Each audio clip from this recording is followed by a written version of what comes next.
So very fast, this a coin that I want to buy now. So for those of you that are watching this video now, you can search up MBOX. Alright, so MBOX BUSD.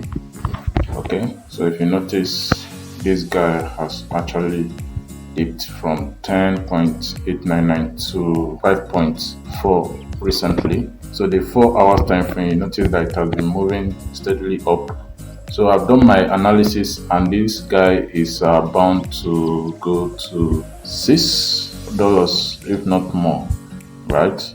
So we are going to get this coin now. You quickly hit on buy. So in buying, I have 101 USD available.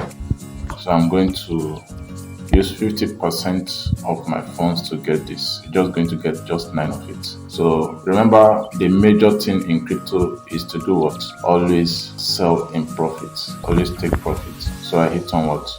Buy MBOX. So I place the order for buy. Alright, so eventually when the price gets there, it will get executed.